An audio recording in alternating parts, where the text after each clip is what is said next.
أعوذ بالله من الشيطان الرجيم. بسم الله الرحمن الرحيم. السلام عليكم ورحمة الله وبركاته. إن الحمد لله نحمده ونستعينه ونستغفره ونعوذ بالله من شرور أنفسنا ومن سيئات أعمالنا. من يهده الله فلا مضل له ومن يضلل فلا هادي له. رب اشرح لي صدري ويسر لي أمري واحلل عقدة من لساني يفقهوا قولي ولا حول ولا قوة إلا بالله العلي العظيم. Yang dirahmati pengurusi masjid Tariq bin Ziyad, Kepadang Perdana Kuantan, ahli jawatan kuasa masjid, bilal-bilal, siap-siap, seterusnya tuan-tuan haji, perempuan hajah, sidang jemaah yang dirahmati Allah. Alhamdulillah, pertama-tamanya bersyukur kita kepada Allah Ta'ala kerana dengan izinnya dan kurnianya dapat kita bersama-sama lagi di Masjid Tariq bin Ziyad untuk kita berkongsi apa-apa yang diperingatkan oleh Allah Ta'ala dan juga daripada Nabi kita Muhammad sallallahu alaihi wasallam, serta pengalaman-pengalaman masa-masa yang kita hadapi. Terutamanya kita sedar tak sedar hari ini dah 19 Januari 2023. Sekejap saja masa kita ni bergerak. Sedar-sedar usia kita makin hari makin bertambah, dan ramai kawan-kawan yang kita dengar yang sudah tidak ada lagi di atas dunia ini. Sebab itu ulama membahagikan masa ni kepada 3. Yang pertama, masa yang lalu. Masa yang lalu yang meninggalkan kita. Yang kedua ialah masa sekarang.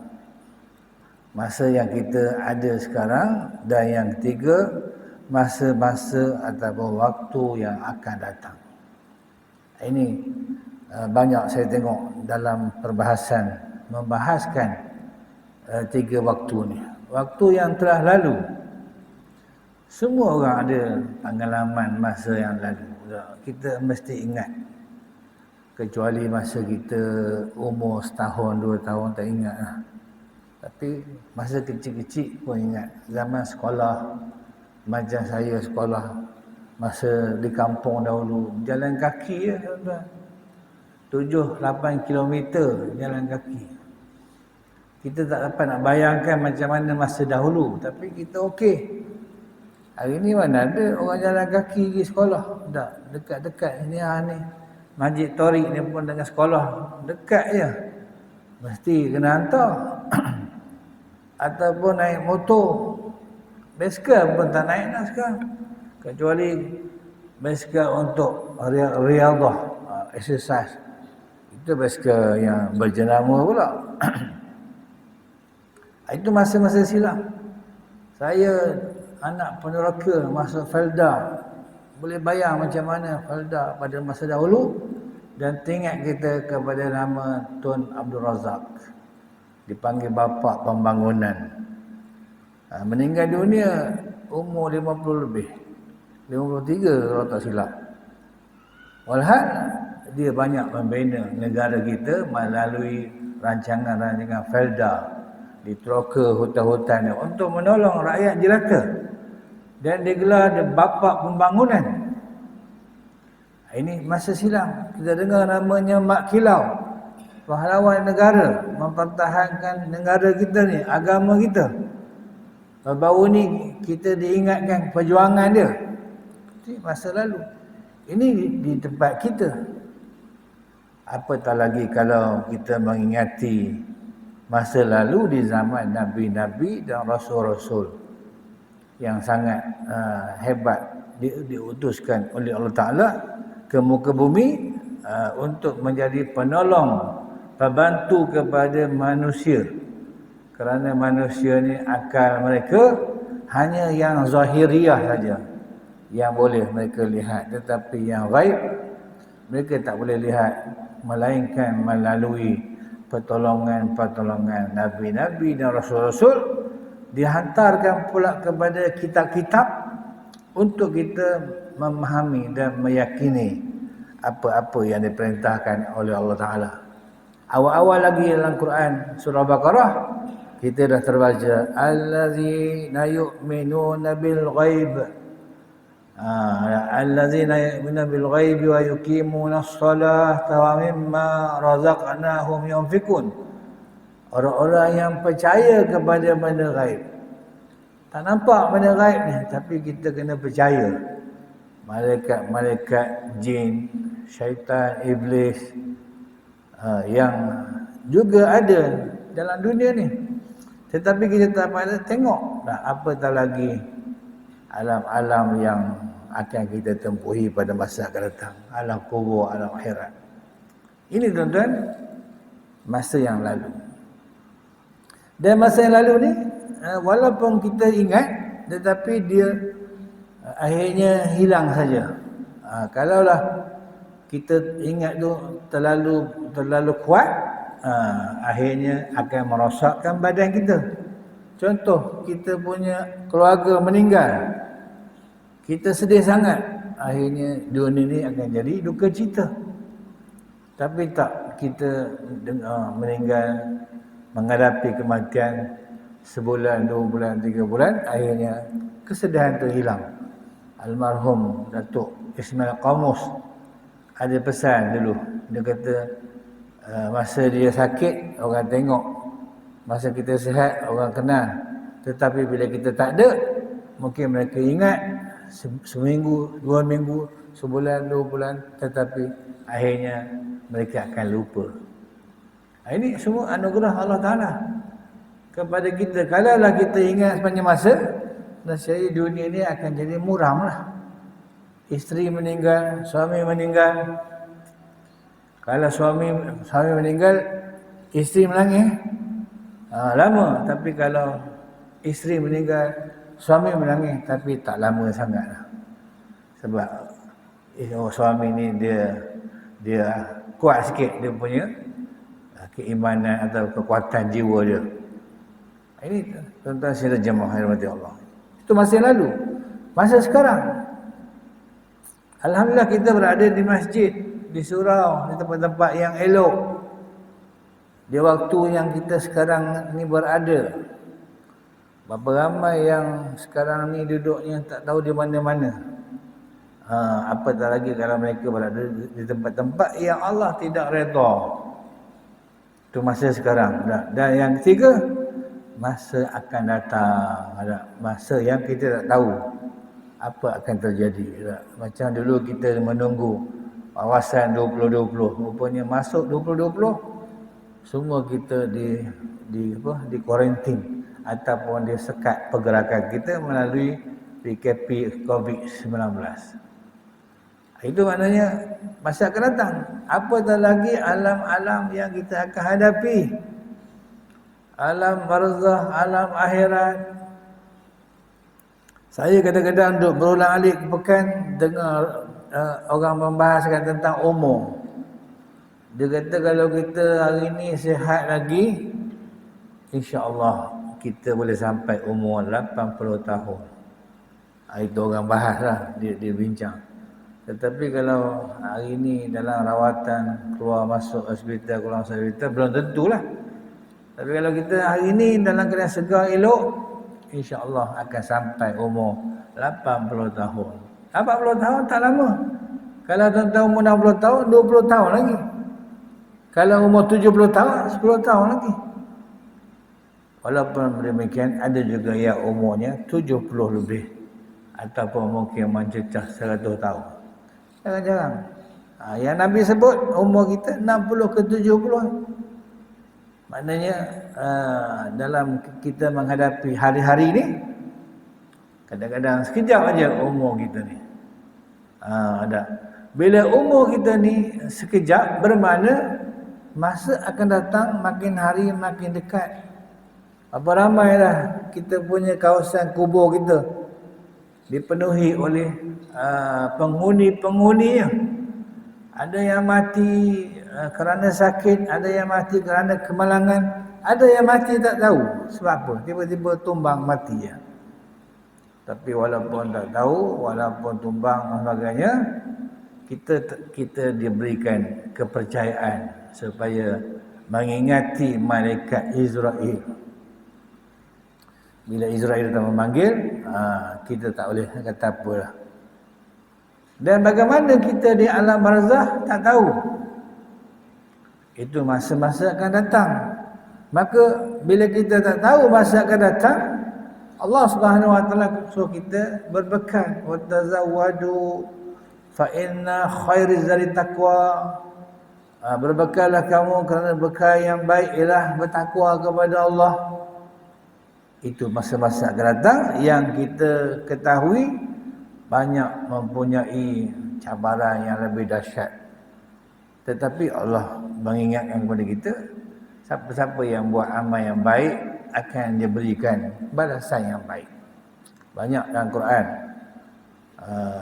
Surah Al-Baqarah muka surat 3 lah. Wa basyiril ladzina amanu wa amilus solihati anna lahum jannatun tajri min tahtihal anhar kullama ruziqu minha min samaratin rizqa qalu wa hadha alladhi ruziqna min qablu wa utu bihi mutasyabiha wa lahum fiha azwajun mutahharatun wa hum fiha khalidun. Itu Allah beritahu, berilah khabar gembira, kata Allah, orang-orang yang beriman dan beramal soleh. Mereka akan dimasukkan dalam syurga yang mengalir di bawahnya sungai-sungai dan diberikan berbagai-bagai nikmat, pasang-pasangan yang bersih dan kekal selama-lamanya dalam syurga. Itu janji-janji Allah. Dah. Begitu juga orang yang kufur. Innal ladzina kafaru. Orang kafir pula yang kufur kepada Allah, mereka akan dimasukkan ke neraka. Ini tuan-tuan, masa-masa akan datang yang sangat mencabar. Maka bagaimana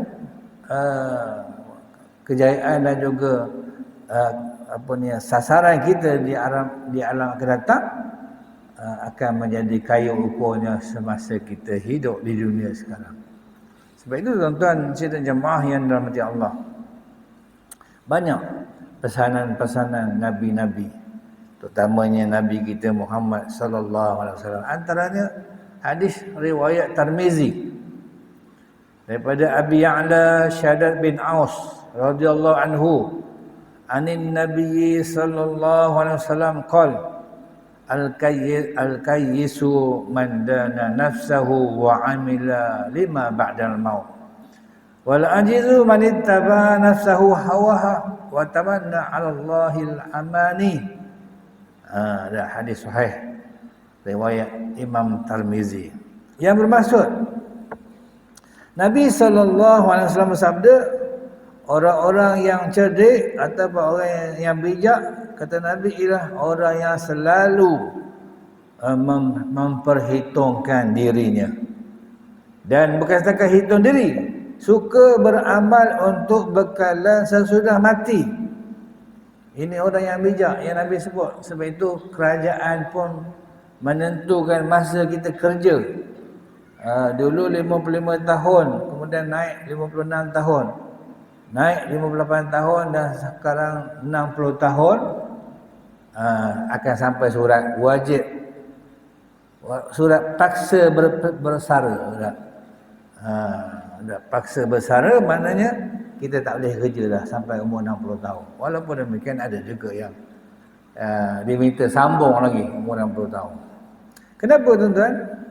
Pihak berwajib pun ada limit dia, ialah menandakan bahawa untuk habuan kita di dunia ni dah cukup dah. Dengan wang persaraan yang kita terima, di samping anak-anak yang kita tanggungjawabkan tu dah besar. kemungkinan mereka pula menolong kita. Itu proses kehidupan kita. Yang membawa kebaikan pada alam yang selepas daripada alam dunia. Kerana alam di dunia ni alam yang sementara sajalah. Allah Ta'ala banyak mengulaskan tentang dunia ni melalui ayat-ayatnya. Antaranya ayat yang kita selalu dengar, wamal hayatud dunya illa mata'ul ghurur. Tidaklah keseronokan hidup atas dunia ni kecuali keseronokan yang menipu kita. Maksudnya tak dapat kita kecapi dengan sebenar-benarnya. Contoh macam tanah runtuh di Batang Kali, mengorbankan 31 ke 32 nyawa. Mereka pergi berkelah, berehat, berkemah di bukit yang dibuat sebagai taman tema ataupun tempat perkelahan. Mereka berkemah, tiba-tiba datang bala runtuh tanah. Maka mereka pergi nak berehat, nak berkempen, akhirnya terkorban berpuluh-puluh nyawa. Habis. Begitu juga kita dengar di Pakistan, bangunan-bangunan dibina, akhirnya datang gempa bumi yang kuat. Habis bangunan-bangunan runtuh. Bila runtuh saja dikaji-kaji di postmortem, rupanya mereka membina bangunan simen dan pasirnya tidak mengikut yang sepatutnya. Banyak pasir daripada simen. Rupanya Allah Ta'ala nak tunjukkan bergegar saja beberapa skala rektar, runtuh bangunan. Rupanya banyak bahagian pembinaan ni khianat. Tidak jujur dah. Mereka buat bangunan ingin mencari keuntungan semata-mata.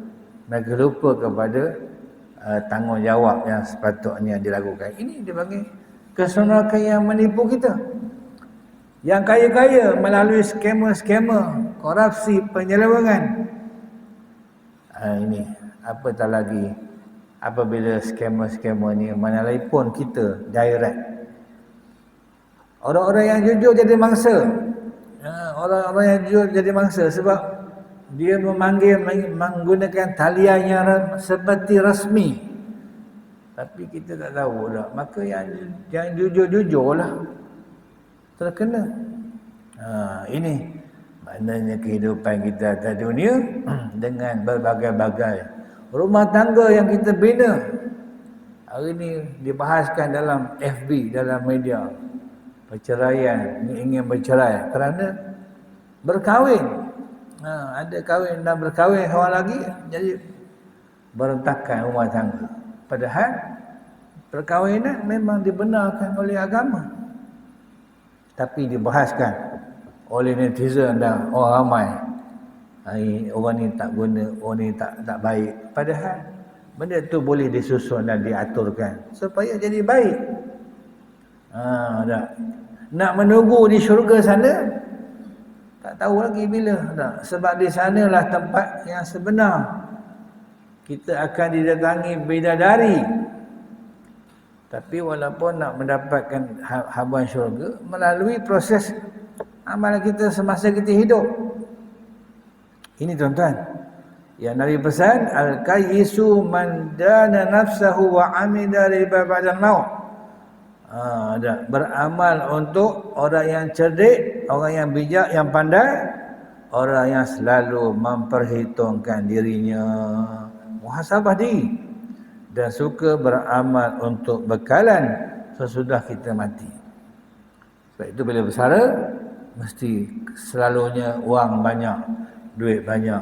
Maka gunakan untuk kita menambahkan amal-amal.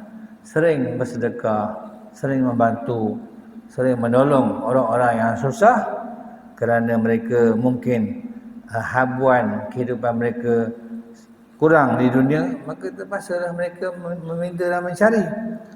Yang kaya, yang diberi kemewahan, bantu. Tahu kehidupan itu jadi elok dah. Kalau tidak, yang miskin akan menderita, yang paling takut mereka merompak, menyamar dan sebagainya. Ini benda-benda yang diingatkan oleh Allah Ta'ala supaya kita menjadi orang yang cerdik. Maksudnya membuat amal-amal yang baik, yang sangat banyak amal baik ni yang diceritakan oleh Allah Ta'ala. Orang yang bersedekah, orang yang membantu, kita ucapkan salam kepada orang sedekah, kita tolong angkat barang orang, tolong masukkan dalam kenderaan dia, sedekah. Kita ambil orang yang tengah berjalan, tumpangkan dia, sedekah. Maksudnya pahala lah. Tapi hari ni kita tak boleh nak harap sangat kepada manusia ni. Berapa ramai kita dengar kes ada orang tolong tumpangkan orang berjalan. Tengok orang ni berjalan, dia tumpang kan. Sampai tengah jalan, orang ni turun beli barang sekejap, kereta yang ditumpang ni buat lari. Ada. Apa ramai hari ni yang tumpang-tumpang, akhirnya dia tak pisau kat driver dia. Dia rompok punya. Ada yang jadi anak angkat. Pergi rumah-rumah orang Falda. Orang Falda anak-anak dah tak ada, tinggal mak ayah saja. Mak ayah pula tak sihat lah, sakit lutut lah, sakit sana sini. Datang dia untuk jadi anak angkat. Sukalah anak pakcik-makcik ni.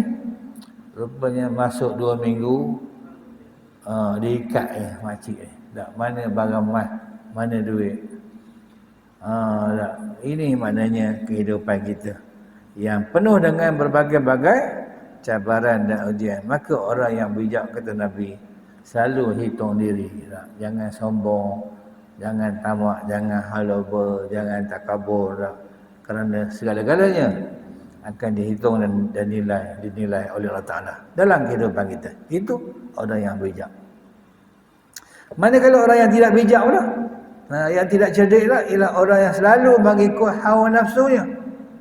Ikut hawa nafsu pula.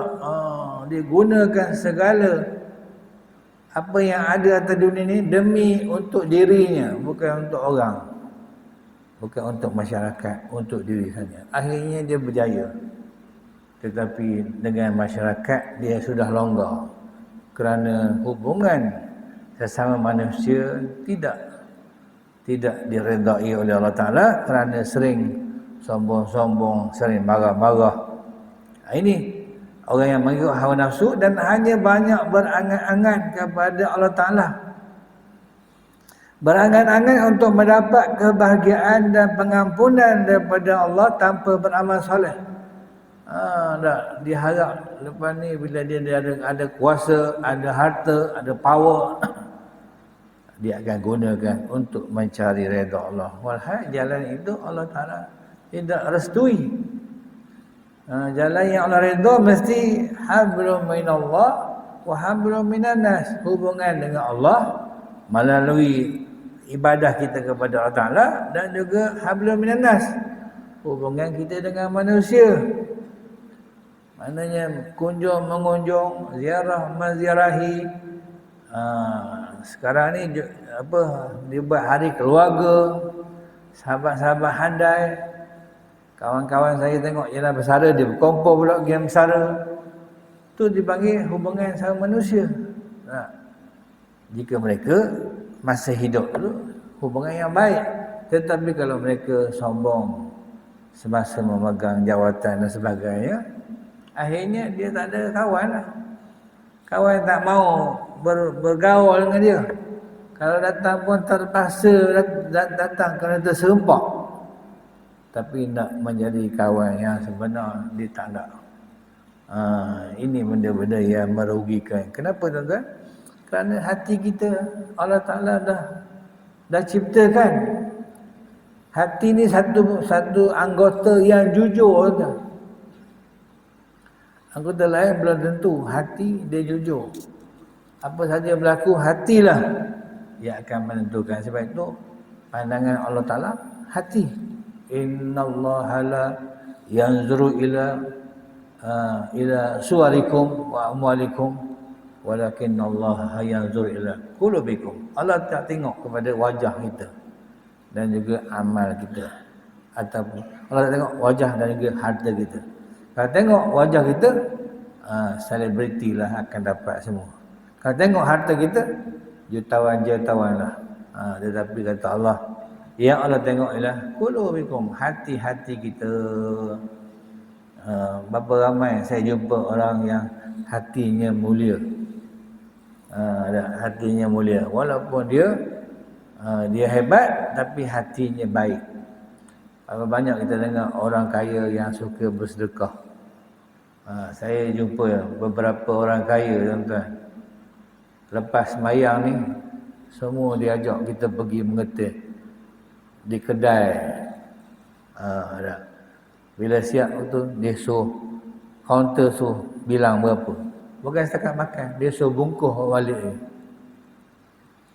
Tapi mayan subuh lah. Kalau mayan maghrib isyak ni ramai subuh mungkin lah tak ramai. Tapi tak ramai pun, ramai juga sekarang ni subuh. Dia tak kisah. Tak. Biasanya subuh hari cuti lah. Kadang-kadang dia tak ada pun pergi makan juga. Dia akan ambil dekat kaunter tu. Berapa? Rupanya tak banyak sangat. 200, 300 ya. Itu orang kaya yang baik. Rupa-rupanya pendapatan dia pun banyak. Saya tengok, kaya. Orang ni kaya. Tak. Bukan kaya semata-mata, tapi dia ada sifat pemurah.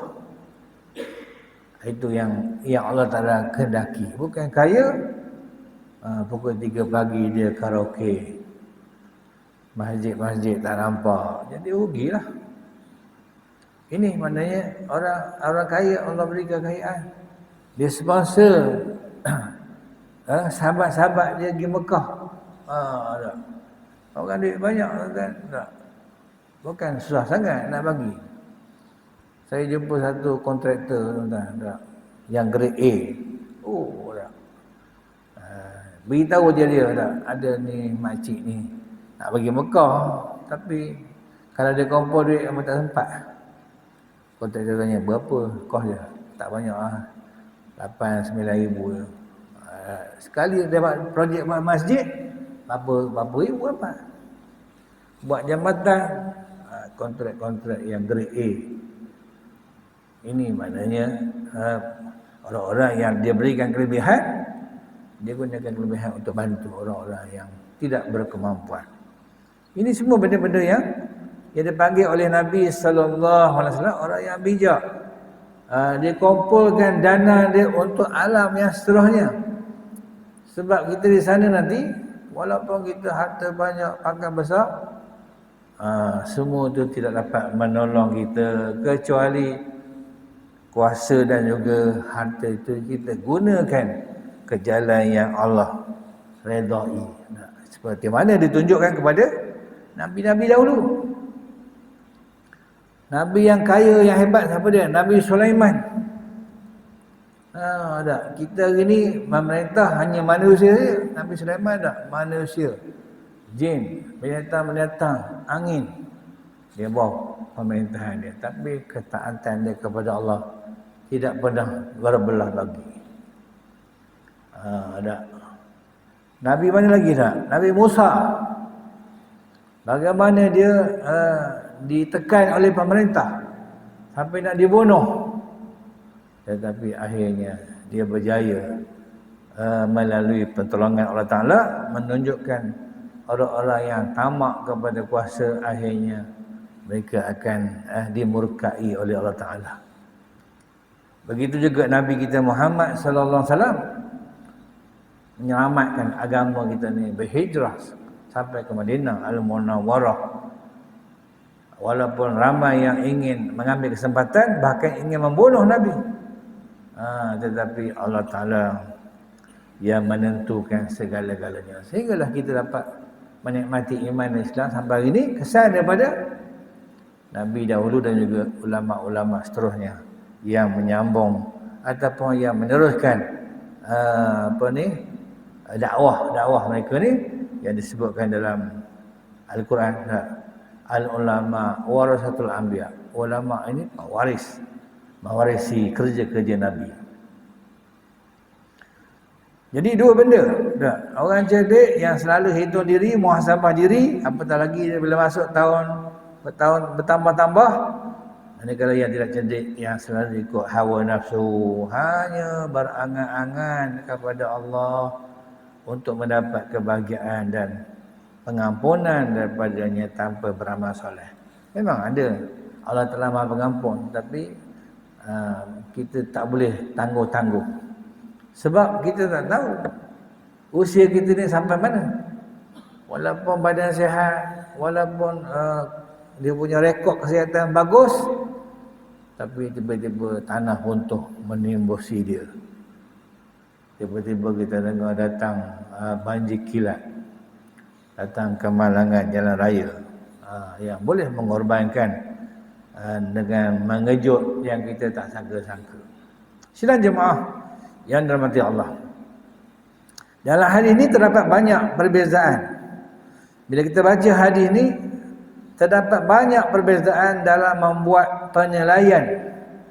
Dapat penilaian dan juga perkiraan siapakah sebenarnya orang yang cerdik dan siapakah sebenarnya orang yang bahagia. Macam-macam lah. Orang yang bidang keduniaan, dia kata orang sukan lah yang cerdik, sebab mereka gaji besar. Tengok Ronaldo, gajinya 72 juta sebulan. Dia beli oleh kelab daripada Arab Saudi. Orang Arab pula ini dah hebat dengan bola. Lepas ni nak beli pula Lionel Messi pula. Itu mereka terlupa dah. Kepada sepatutnya dia menolong orang-orang yang nak menunaikan ibadah haji dan umrah, murahkan kos, atau mungkin penginapan sana mereka sponsor untuk dapat habuan di akhirat. Tapi tak, mereka dah tukar. Dia main dengan kelab-kelab bola pula, yang main-main walaupun penontonnya ramai tetapi banyak benda yang menyebabkan terleka. Apatah lagi kalau mereka membuat konsep-konsep daripada artis selebriti barat. Ini benda yang menyedihkan. Di mana perbezaan nilai ini adalah timbul daripada perbezaan garis panduan dan penilaian yang mereka lakukan. Bagi seseorang yang berpahaman kebendaan materialistik ni, orang yang cerdik pada nilai mereka, orang yang banyak memiliki harta. Baik itu orang kaya-kaya, mereka ni macam-macam, mereka nak semua ada. Kenderaan besar-besar, jenamanya bagus-bagus, rumah-rumah mereka bernilai yang tinggi. Ini orang yang kebendaan. Jadi orang yang cerdik pada penilaian mereka ialah orang yang banyak memiliki harta benda dan banyak wang ringgit. Mereka terlupa kepada zaman Nabi SAW. Abdurrahman bin Auf, jutawan yang di zaman Nabi pesan kepada sahabat-sahabat Abdurrahman bin Auf masuk syurga merangkak. Masuk juga tapi merangkak. Kita tak kisahlah, yang penting boleh masuk. Tapi bila sebut merangkak saja, dah. Terus Abdul Rahman masa tu dengar sabda Nabi ni, dia sedang membawa barang dagangan untuk berniaga. Semua barang dagangan yang dia bawa berniaga tu, dia sedekahkan fi sabilillah. Dulu mana ada lori-lori ni, semua atas unta lah. Banyak unta yang dia bawa barang dia, semua barang-barang tu dia sedekahkan fi sabilillah. Tapi masih juga hadis tu ada, masih lagi Nabi tu tak tarik lagi. Maksudnya masih lagi masuk neraka merangkak, masuk syurga merangkak. Apatah lagi zaman sekarang, tuan-tuan. Menunjukkan kepada kita, bila kita ada banyak, maka banyaklah dia punya checklist dia. Kalau kita tengok dalam hadis yang lain, Nabi tanya, bila tanya tentang harta saja, ditanya dua. Min aina tasabah wa fi ma anfaqah. Mu dapat daripada mana harta ni, dan dia belanjakan ke mana. Ini kita takut. Kalau harta tu daripada sumber yang halal, kita berniaga, kita kita berusaha sendiri, alhamdulillah. Tapi yang kita sedihnya ada penipuan. Ada satu rumah, saya tengok mereka ni nak buat renovate rumah dia. Dia bina kambing dah tinggi je. Saya tengok rumah ni dia bina bin lama pula tak pasang-pasang. Masuk 2-3 bulan tengok orang roboh, dia robohkan pula bin tu. Saya pun pelik. Kebetulan lalu ke depan rumah dia tanya, "Kenapa robohkan cik?" Dia kata orang dulu buat salah, nak pasang atap tak boleh dan memang tukang dia lari. Saya terbayang dia nak bina bin tu dengan simen, dengan batu bata, berapa puluh ribu dah habis. Ini kekayaan yang begini dah pergilah ke mana-mana. Tidak akan selamatlah hidup dah. Seperti mana berlaku di zaman dulu, apa tu, Hasan Al-Basri, wali Allah. Seorang wali Allah terserempak dengan perampok.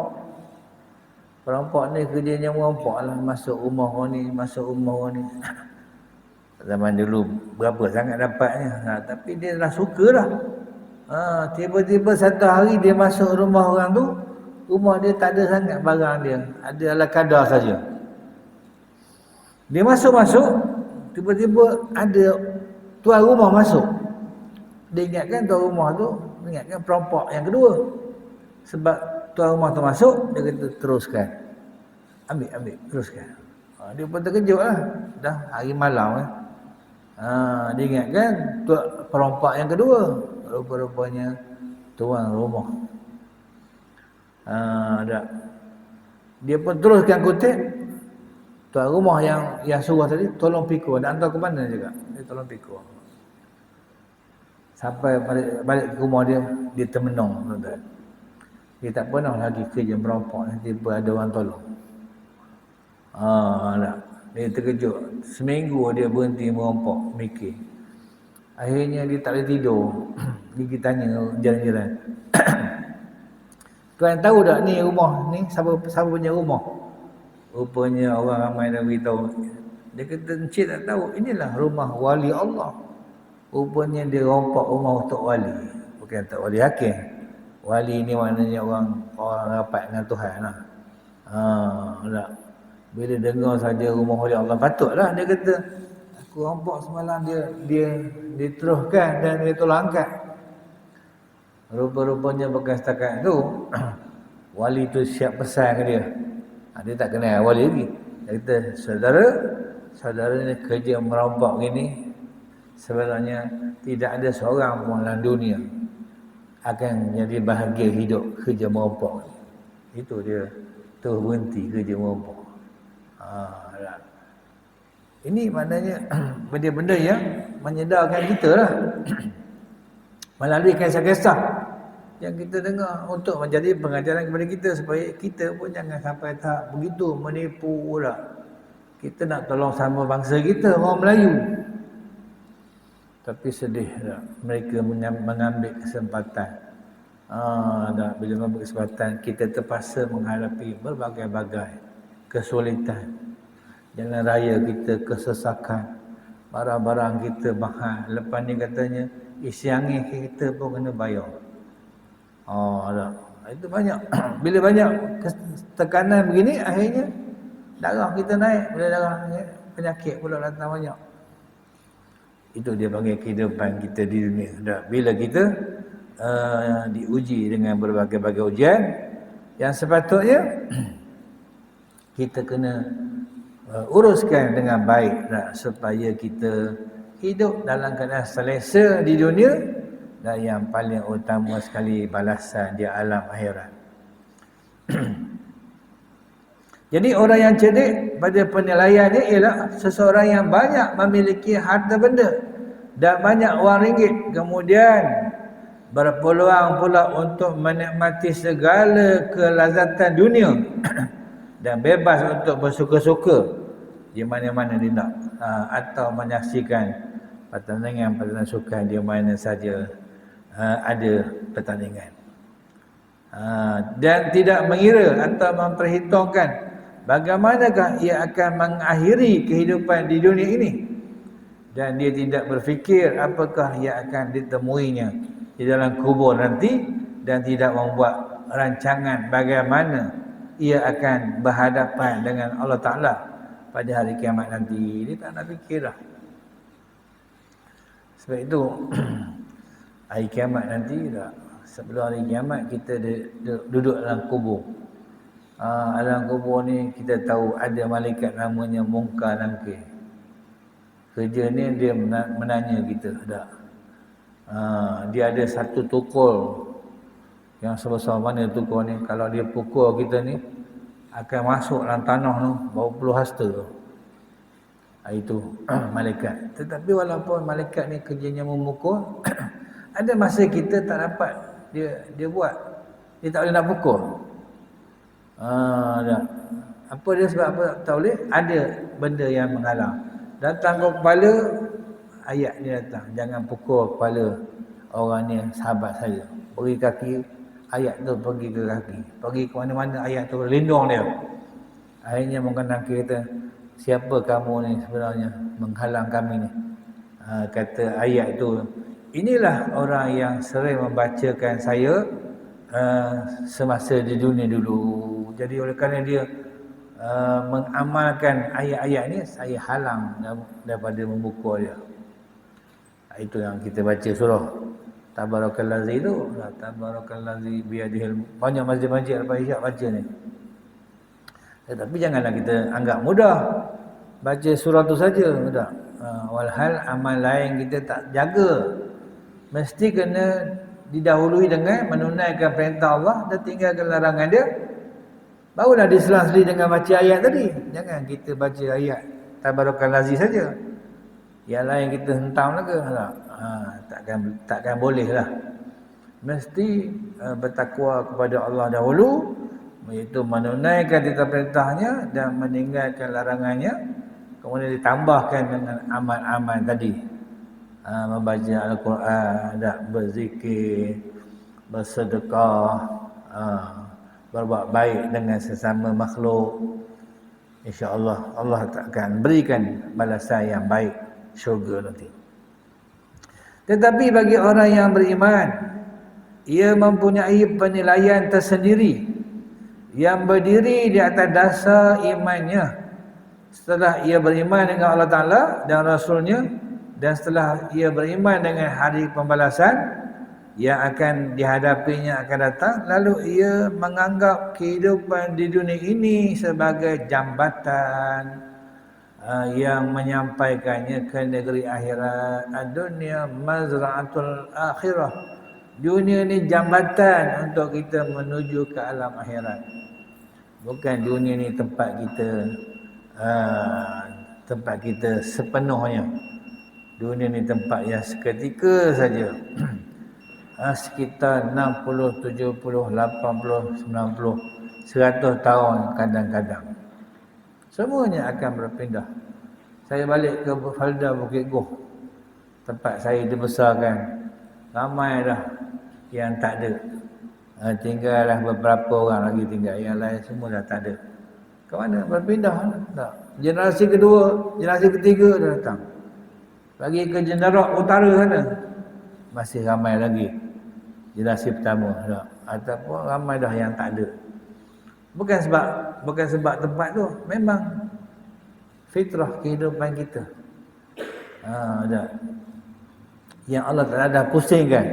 Kaifa takfuruna billahi wa kuntum amwata fa ahyaakum thumma yumitukum thumma yuhyikum thumma ilaihi turja'un. Dah pusing kita. Asal kita tak ada, kemudian kita dilahirkan, hidup atas dunia, kemudian kita mati, kemudian kita dibangkitkan. Akhirnya kita dikembalikan kepada Allah Ta'ala untuk menghitung ataupun menghisap kita, supaya kita dibalas dengan balasan yang sebenar-benarnya. Jadi dunia ini bukan tempat bersuka-suka atau bermain-main sesuka hati. Dari kerana itu, ia banyak membuat persiapan untuk masa akhiratnya. Dari masa ke semasa kita selalu membuat penilaian kepada bekalan yang akan dibawa, yang menganggap dunia ini adalah laksana bendang tempat ia bertanam tanaman, dan akhirat tempat ia akan memetik buah-buahannya. Maka oleh kerana ia hidup dalam dunia ini, terpaksalah dia berusaha untuk mencari sara hidupnya dan saraan orang-orang yang ada di bawah tanggungannya. Wajib kita cari. Kita dah ada atas dunia ni, kita wajib dah cari. Walaupun rezeki dah ditetapkan oleh Allah Ta'ala, tapi melalui usaha kita, melalui pergerakan kita. Nasi kalau kita tak suap, dia takkan masuk juga. Apatah lagi kalau kita nak suap, nak makan tak boleh. Ada satu orang, dia makan minum semua tak boleh, belok dia punya leher dia. Termasa masuk koridor lah. Minum susu yang berkhasiat tu. Berapa lama masuk susu tu? Baru ni minta air jambi lah. Dan kita pun tolong jambi-jambi sikit. Tak boleh masuk kan? Bayang kan? Kita ni minum, makan, sedap je masuk. Dia tak boleh masuk. Macam ada belok leher dia. Dah. Tapi Alhamdulillah masih hidup. Dah. Jadi dengan kita baca-baca ayat-ayat jampi, mudah-mudahan Allah buka balik dia punya laluan tekak dia. Ataupun mungkin rawatan hospital, dia teropong benda yang blok tu. Itu maknanya kehidupan kita ni. Ia terpaksa berusaha untuk mencari sara hidup dan sara hidup orang-orang yang ada di bawah tanggungannya. Dia berusaha untuk mendapat makanan dan minuman, berusaha pula untuk memperolehi rumah-rumah kediaman yang dijadikan tempat berehat. Tetapi baginya makan dan minum adalah untuk hidup, bukan hidup untuk makan dan minum. Ada beza sikit tak? Kita mesti makan dan minum untuk hidup, bukan hidup atau makan dan bukan hidup untuk makan minum. Tapi kita makan minum untuk hidup. Ada orang hidupnya nak makan minum ya. Mencari dunia untuk akhirat, bukan mencari dunia lupakan akhirat. Cari dunia untuk habuan akhirat. Orang nanam pokok, yang menanam tu umur 70 tahun lah. Tanam pokok durian tembaga. Orang tanya, dan ke makan ni haji? Memanglah kalau ikutkan logik tak dan, tetapi akan dan kepada anak cucu cicitnya nanti. Saya balik kampung, pak dara bagi buah durian, warnanya kuning. Tak tahu jenis apa durian. Sedap tu durian ni. Tanya dia siapa tanam, dia kata moyang dulu tanam. Kalau kita tanam sekarang, mana dan? Apatah lagi alam akhirat, alam yang memerlukan hasilnya melalui amalan-amalan kita semasa kita di dunia. Maka sama-sama tuan-tuan, saya mengingatkan diri saya juga dan tuan-tuan, bila tahun bertambah ni, tak lama lagi masuk bulan Rejab.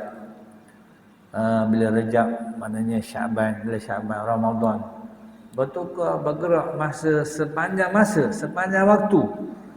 Maka sama-sama kita menambahkan amal kita dan niat kita supaya kita menjadi golongan-golongan yang diredai oleh Allah Ta'ala, yang disebutkan dalam Al-Quran, berbagai-bagai ayat yang memberikan peringatan kepada kita, kerana kita nanti akan dipanggil kita dah, ya ayyatuhan nafsul mutmainnah, wahai jiwa-jiwa yang tenang, irji'i ila rabbika radiyatan mardiyah, kembalilah kepada Tuhan yang meredai.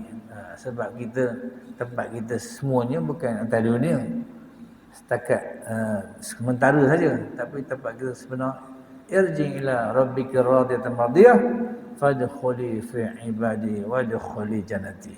Yang tempat kita akhirnya, asalnya ialah syurga yang kekal selama-lamanya, insya-Allah. Jadi itulah yang dapat kita kongsikan pada kali ini. Mudah-mudahan kita semua diberkati dan rahmati dan berikan umur yang panjang dalam keadaan sihat dan dapat membuat amal-amal kebajikan pahala untuk menjadi bekalan kita, bantuan kita di akhirat nanti, insya-Allah. Wabillahi taufik wal hidayah. Assalamualaikum warahmatullahi wabarakatuh.